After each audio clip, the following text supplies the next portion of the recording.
Welcome to Surgeon Syndicate.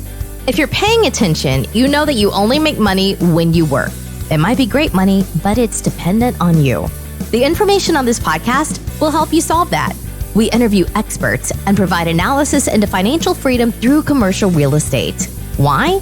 To help physicians like you thrive. Let's dive in.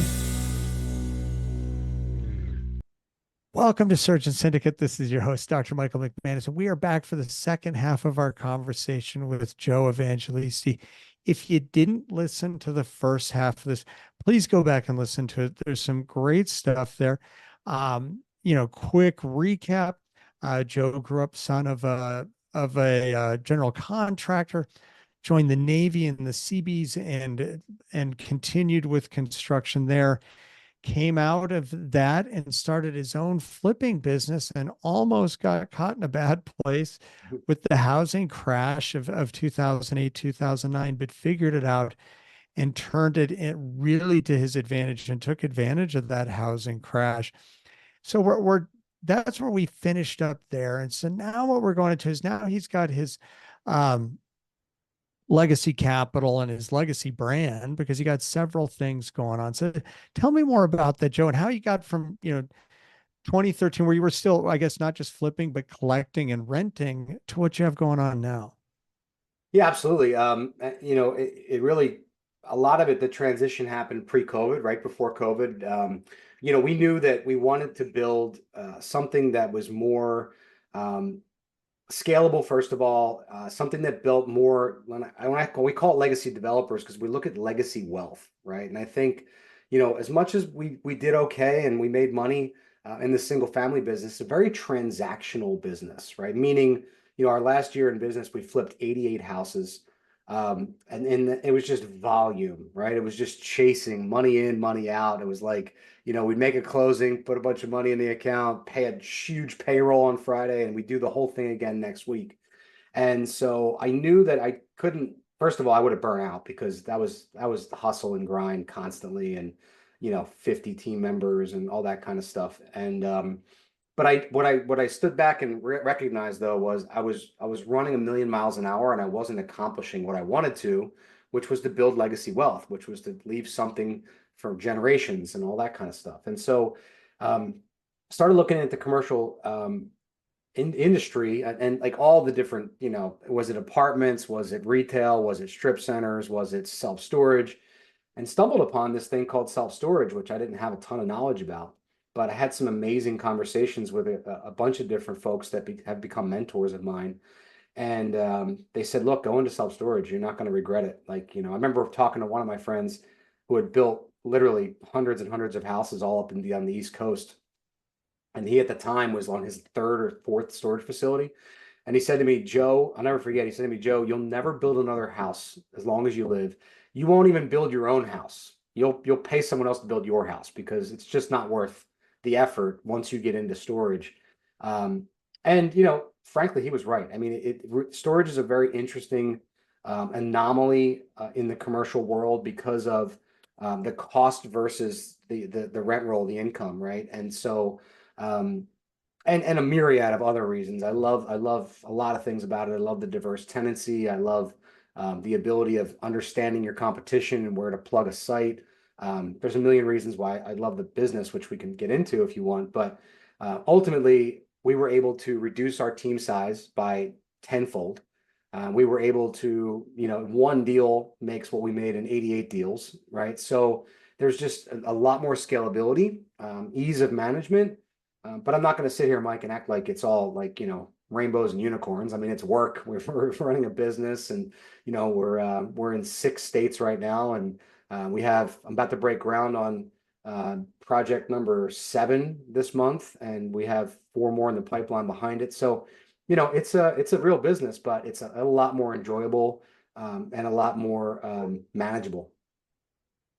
So I mean, you made another big shift. That, the cool thing here, and I think for a lot of docs listening, and I've talked to a lot of docs lately, I went through burnout. There's a lot of burnout out there, and it's really scary to make a shift.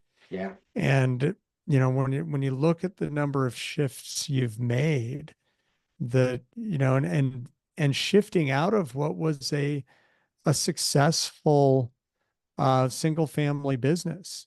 Mhm. It wasn't like it's easy to shift. It's like actually a lot easier to shift out of failure. I started a practice once in rural Wyoming and thought I had this great market. There's no urologists here, and found out that nobody in that area trusts any of the hospitals, and they all leave the state for it. It was a hard lesson, but it was easy to walk away from that practice because Sure. I was working really hard to be in like the 10th percentile earnings for urologists to go join a practice and be in the 90th percentile. That was an easy decision. But when you got this great business, so, you're making money, but you're working really hard. Sounds like a lot of docs. And then you decided maybe there's this other thing. How was that? I mean, was it an easy transition in your mind more as a business person to go, oh, there's a better thing over here. We can make more money without working as hard? Or was it, wow, I got to go learn this new thing now? Yeah, no, I think it was an easier transition in my mind than the amount of work that it took to make the transition. But I think the other thing I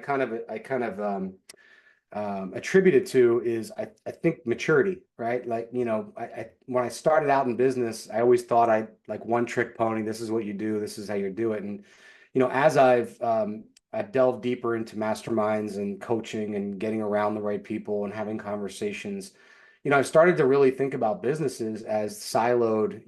They can be separate. They can have their own thing. They can do their own thing. And I've started thinking about like, what's the trend, what's the transition? So now it's, we built the self-storage thing. It's like, well, what else can we build? Maybe there's, either some vertically integrated businesses that lead to self-storage development, or is there other things that the team that's already doing self-storage can do?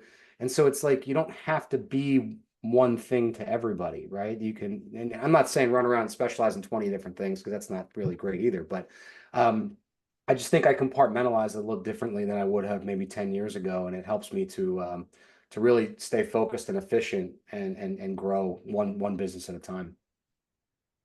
So before I want to move on to some of the other stuff you're doing too, but first let's look at the self-storage. So Mhm. when you made that transition to self-storage, was there a financial hit initially because you weren't quite as efficient at it? Or was it just like, wow, for the amount of work I'm doing, we are off and running. This is Yeah, great. no, it was actually the second one. And a lot of that had to do with, at the time, we really created a bit of a shakeup in the commercial industry and self-storage specifically, because it's a very old school, first of all, a very fragmented business. A lot of people don't realize, but self-storage is like 70% of all self-storage in the country is owned mom and pop, right? So everyone thinks of self-storage, they think of Public Storage and Cube and Extra Space. Well, besides Public Storage, the rest of them are all management companies as well. So sometimes they're managing 50% of their portfolio for guys like me. And so you see the signs out there and you think, oh, they own everything. Well, they don't. They only own maybe 50%. So it's a very fragmented business, number one. And number two, I brought all these different guerrilla marketing tactics and things that we learned in the single family world into commercial, and it really shook things up.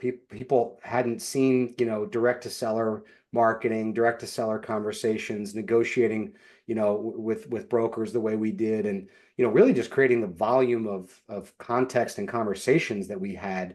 I think really changed some things. Now, I've since taught that to dozens and dozens of operators that all do it now, but 5 years ago, even, it wasn't like that. Yeah, because the self-storage space appears to have I don't know what word I'm looking for. I want to say conglomerated, but there's a lot of, there's a few really big players, especially if you're in a metro area, Yep. and you see the same names over and over again.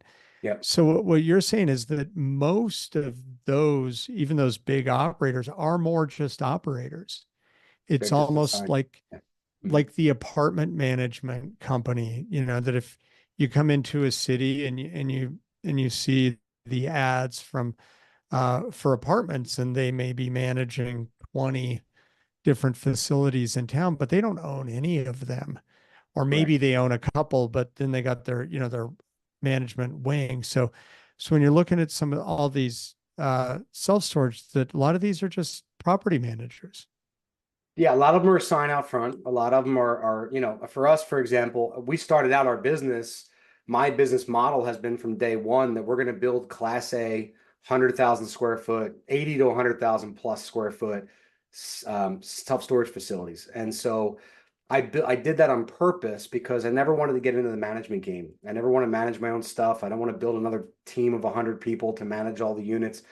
And when you see what the big players are doing as far as marketing and SEO and pay-per-click and targeting the audience, it you don't want to compete with that, right? And so I realized very early on, I'm like, I'd rather collaborate with those guys, have them help us find good sites and approve good sites and authorize good sites, and let them manage and do what they do really well. And let me go out and target and acquire great sites and develop them. And so I can stay in my lane, they can stay in their lane.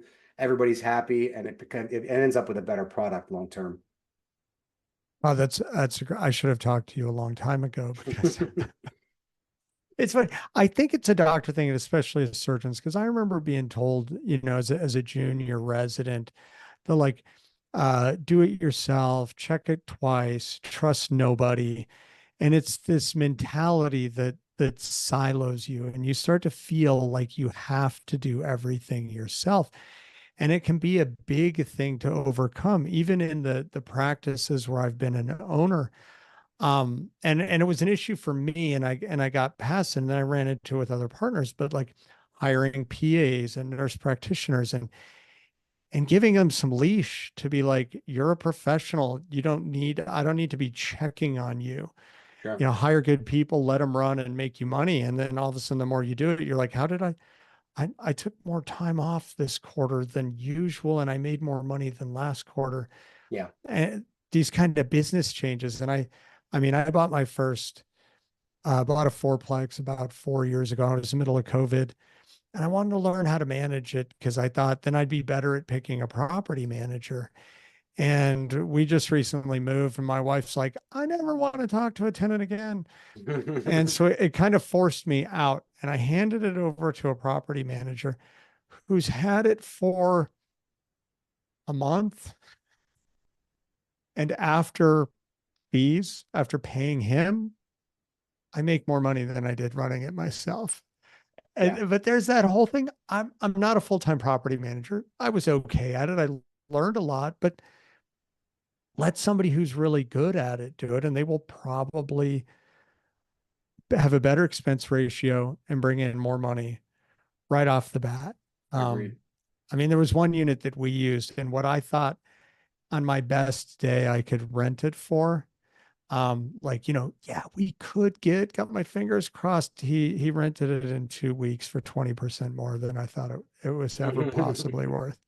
So I think that's a great pearl of wisdom for anybody listening, that if you're coming in small scale and you want to actively invest in your own stuff, that professional management makes a big difference. And and you may not find the right property manager right off, but somebody finally told me, they were like, no, where you want to learn is how to interview property managers, not how to be one. Great advice there for sure. So, all right.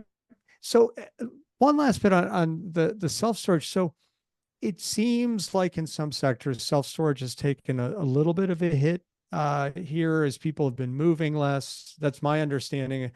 The transitions in life drive self-storage a lot. And it's been through a hard time. I've heard all kinds of different stories from people on the fringes of the business, but not those in it, about self-storage is falling apart. It's completely overbuilt. And other people are like, no, self-storage is amazing, and every story in between. Yeah. So what can you tell us about the world of self-storage right now? I mean, a couple things from boots on the ground. There are saturated markets that are being overbuilt. There's no doubt about that. There are places in the last 4 or 5 years that everybody and their mother went in, bought land, and they want to go vertical and they want to build. By far, there are still a ton of opportunities and MSAs that are lacking storage, that don't have enough storage. We definitely saw a rate hit in the last 24 months, 18 to 24 months.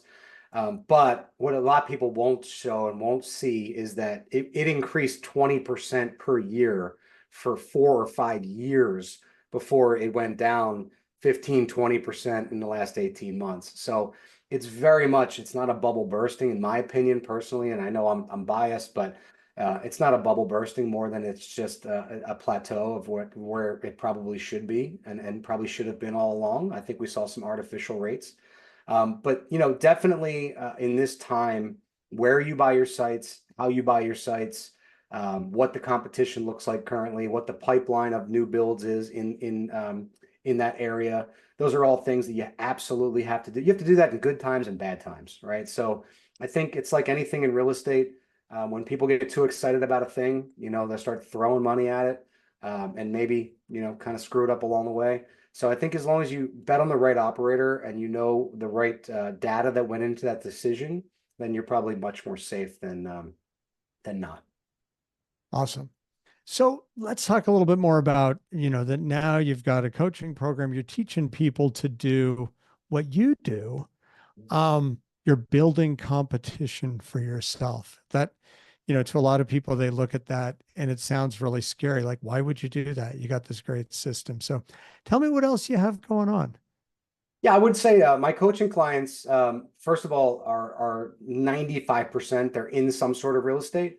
But most of them don't necessarily, if they're building storage, they're not building Class A self-storage. It takes a special, type of crazy, right? To go out and put $12 million into a site and raise the money and syndicate and all that kind of stuff. So I have plenty of clients that build flex space, that build single family homes, that build rent to own, that do wholesale full time, so I mean, they're all in the real estate world somewhere. And, frankly, I've done a lot of that over the last 15, 20 years. And so, that's kind of the focus, is helping folks grow the real estate business or the real estate as a side hustle.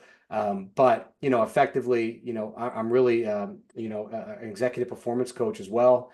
I have clients that aren't in real estate that, that just really to help them get to the next level and, unlock those limiting mindsets that keep people stuck and create the strategies that they need to get to the outcomes that they deserve. And, some of my favorites are just helping people have better lives with their families and their spouses, So, we kind of cross the gamut, but, I would say that the majority of my clients, like I said, they have some kind of focus in wanting to increase their real estate portfolio as well. What do you see as the biggest thing that holds people back when they're, I mean, as overall, we can put it in real estate or just in life, because I think it tends to be maybe the same answer. It's the most valuable piece of real estate on earth, Mike. Do you know what it is? It's between your ears. Right between your ears, man. That's it. That's what holds us all back, all of us. And, otherwise everyone would be a billionaire and live a life of their dreams and have all the freedom in the world. The only thing that keeps us stuck is this right here. It's amazing how easily we can get stuck, and how really high performers, the people who have built even billion-dollar businesses that have done amazing things, and they still hit points where they're their worst enemy. And it's hard to get through on your own. So when people come to you, what is usually, I mean, like, what are their questions, or when they decide, I guess, how many of them are you their first coach, or have they been with other coaches and they kind of come in? I know, I guess as a doctor, and here's the thing. So as a doctor, the idea of coaches comes with this, a lot of time, a real negative perception. It's like, oh, it's a life coach and, somebody who's going to go out and tell you happy things.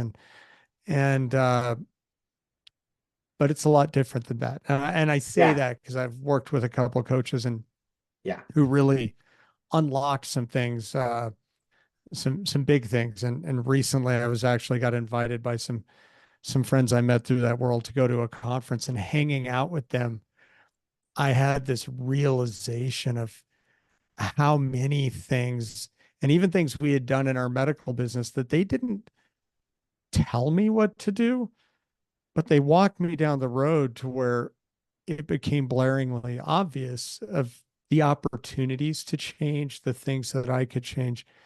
And so I guess looking at, because we have a lot of doctors listen of, what are the things that people are looking for when they come into coaching? What are they afraid of, or what kept them from it before that? Yeah, I mean, look, you just really made a great point. You hit the nail on the head, is that, a lot of people a great coach unlocks what's already in you, right? A great coach asks great questions. Like I think some people have misconception that a coach is going to like give you a roadmap and say, do this, this, and this. And it's almost like a prescription, right? You know, take 2 of these each day and you're going to feel better in 2 weeks. That's not really how coaching works, right? Coaching works by getting people to answer deep questions that maybe they haven't been able to answer before, or they just, quite frankly, never been asked. And so unlocking that stuff, it's all in us. It's all in us, right? Like I tell this analogy a lot. I used to know one of Tom Brady's coaches, and he would pay him a lot of money. And I asked people, what do you think that he would coach Tom on? And it was a lot of money. Okay. We're not 50 grand a year, right? We're like more like, you know, every 2 weeks he'd pay him that, right? And the answer was he was Tom's go-to guy. He would call him 5 minutes before the game. And he would go, okay, what's going? You know, I'm nervous. I'm not sure if I got it. And he would go, you're Tom Brady, right? You are a how many Super Bowl winning champ, whatever. And he would just remind him of who he was. And I think that's what great coaches do. They pull that out of you and then they remind you of who you are because you've built that.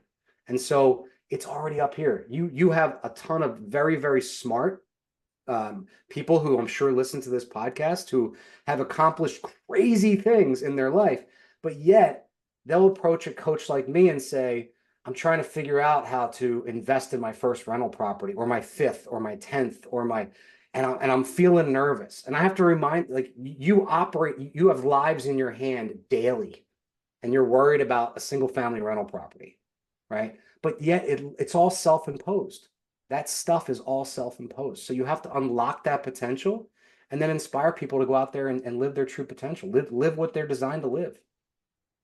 Yeah, it's amazing how we talk ourselves out of things, Of course. or you know the answer and you find a way to convince yourself, like I was talking about the marketing guy.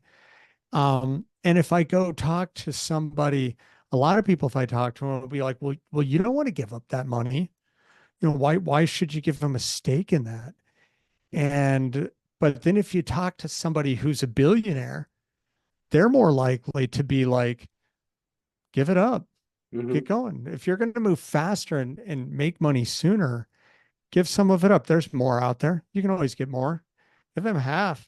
Let's go. And if you think about it, right, that one conversation, that's the extra Super Bowl winning touchdown. That's the extra whatever. It's incremental, you know, sometimes but it's massive at the same time, right? So, you know, it's that's why I love it. That's why I enjoy it. I love seeing people win. It really fires me up. The money's great, but watching people go out there and do things that they didn't think they were capable of doing, that's way more fun. And it seems like the higher up the food chain you go, or dollar chain of success, the more likely you are to find people who had a coach, who use coaches. Oh, of course. Yeah, absolutely. If somebody's never read the book, there's a great book called The $1 Trillion Coach. You've probably read it. And so this guy was, you know, he's an executive coach, and he was basically coaching everybody in Silicon Valley at the same time, I think in the 90s. You know, Google and Apple and Amazon. And there's one story in that book where Google almost blew up because the top 3 guys were fighting.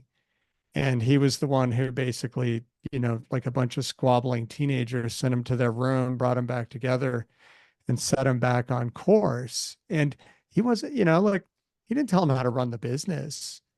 He just got them out of their own way so they could take that next step.